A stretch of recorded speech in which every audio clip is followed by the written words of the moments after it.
The afternoon sun was beating down mercilessly on National Highway 48, turning the asphalt into a shimmering mirage of heat and frustration. Traffic had ground to a complete standstill, stretching back for miles in a chaotic, interlocking puzzle of metal and glass. Horns blared in a deafening, useless chorus as drivers leaned out of their windows, wiping sweat from their brows and shouting into the humid air. The cause of this massive gridlock was not an accident, nor was it roadwork. It was a makeshift checkpoint set up by the local police, led by Sub-Inspector Ramesh Kumar, a man whose chest puffed out with the unearned authority of his uniform, and whose reputation for extortion was well known among the regular truck drivers of the route. Ramesh stood in the middle of the road, his hand resting heavily on his service holster, barking orders at a terrified young delivery van driver. The driver had all his papers, but Ramesh was insisting on a technicality, demanding a hefty bribe before he would let the van pass. This unnecessary delay had backed up hundreds of vehicles behind them. People were missing flights, families were stuck with crying children, and an elderly man in a nearby car was visibly clutching his chest, breathing heavily as the heat and stress took their toll. Among those trapped in the sweltering jam was Captain Shikha Sharma. Dressed in a simple pink salwar kameez, she had been traveling back home on emergency leave to visit her ailing father. For the past 45 minutes, she had watched the scene unfold with growing impatience and disgust. When she noticed the elderly man in the adjacent car gasping for air, his frantic wife crying out for help while the police completely ignored them, something inside her snapped. The sense of duty that had been drilled into her during her years in the Indian Army took over. She got out of her vehicle, shutting the door with a firm thud, and marched straight toward the epicenter of the corruption. The confrontation that followed shattered the midday monotony. Shikha did not merely ask Ramesh to clear the road, she demanded accountability. Her stride was purposeful, and her voice, calm but cuttingly sharp, sliced through the noise of the blaring horns. She stepped right into the space between the intimidating officer and the cowering delivery driver. "Officer, what is the reason for this block?" Shikha asked, her eyes locking onto Ramesh with absolute focus. "There is a medical emergency right behind you. An elderly man needs immediate assistance, and you are holding up thousands of citizens for a routine check that should take 2 minutes." Ramesh looked at her, stunned by her audacity. He was used to civilians trembling, pleading, or quietly slipping cash into his pockets. To have a young woman stand up to him in public was an intolerable insult to his fragile ego. His face turned an angry shade of crimson, and his mustache twitched as he stepped closer, trying to use his height and build to intimidate her. "Who do you think you are, talking to a police officer like this?" Ramesh sneered, raising his voice so the gathering crowd could hear.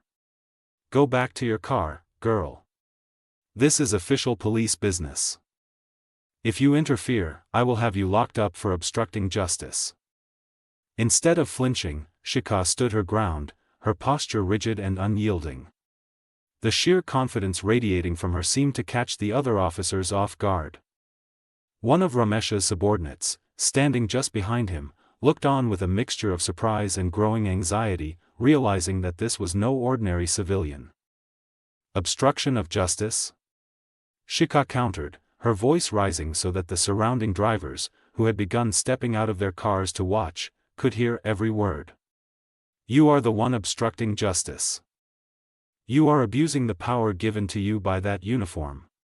Your duty is to manage traffic and protect the public, not to create a synthetic crisis to extort money from honest citizens while an old man is on the verge of a heart attack."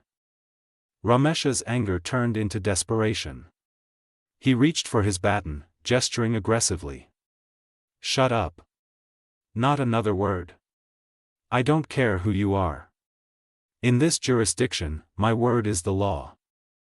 This uniform gives me the power to decide who moves and who stays. That uniform belongs to the state, not to your ego," Shikha said, her tone ice-cold. She reached into her small purse, pulled out her military identification card, and held it directly in front of his face. "I am Captain Shikha Sharma of the Indian Army. While you are using your uniform to bully innocent citizens, my comrades and I are risking our lives on the borders to protect this nation. You talk about power? True power comes from serving the people, not suppressing them. The moment the words, Indian Army, left her mouth and the shiny crest on her ID card caught the light, the entire atmosphere shifted. The aggressive demeanor of the subordinate officers evaporated instantly. The officer standing to the right, who had previously looked stern, openly gaped in shock. The realization that they were trying to intimidate a commissioned military officer sent a wave of panic through the ranks. The growing crowd of onlookers, emboldened by Shikha's courage, began to cheer and chant. People started filming the interaction on their smartphones, capturing Ramesh's aggressive gestures and Shikha's calm, powerful defense of the public. The collective fear that usually kept the citizens silent dissipated, replaced by a shared demand for justice. Ramesh looked around, suddenly realizing he was completely surrounded. The digital cameras of dozens of phones were pointed at him, documenting his abuse of power. The army identity card in front of his eyes was a stark reminder that he had picked a fight with someone who understood the law, held a position of immense respect, and possessed a spine of steel. His arrogance crumbled in an instant. The sweat on his face was no longer just from the heat, it was the cold sweat of a man who knew his career, and potentially his freedom, was flashing before his eyes. Sensing his hesitation, Shikha pressed forward, refusing to give him an escape route. Now, Sub-Inspector, you have exactly 60 seconds to clear these barricades, let these vehicles pass, and help me get that elderly man to the nearest hospital. If you do not, I will personally ensure this footage, along with a formal complaint from the Ministry of Defense, reaches your Director General of Police before sunset. Let us see how much your uniform protects you then. The proud police officer, who just minutes ago acted like the king of the highway, was completely broken. His shoulders slumped, and the aggressive posture vanished entirely. He looked down, unable to meet her gaze, his authority brought entirely to its knees by the unwavering integrity of a single individual. Turning quickly to his subordinates, Ramesh barked a frantic order, his voice cracking with anxiety. Clear the barricades. Move the vehicles. Now. The officers scrambled, moving with a speed they hadn't shown all afternoon. They rushed to open up the lanes, directing the traffic with frantic waves of their hands. Ramesh himself walked over to the car of the elderly man, personally assisting in clearing a path so the vehicle could speed off toward the nearest medical facility. As the traffic began to flow again, the drivers honked their horns not in frustration, but in celebration and gratitude. Many rolled down their windows to salute or thank Shikha as they passed. She stood by the side of the road, watching calmly until the gridlock completely cleared and order was restored. She did not gloat, nor did she celebrate her victory. For her, it was simply another day of answering the call of duty, proving that when faced with the absolute truth, neither a uniform, a position of authority, nor raw institutional power can withstand the force of genuine righteousness.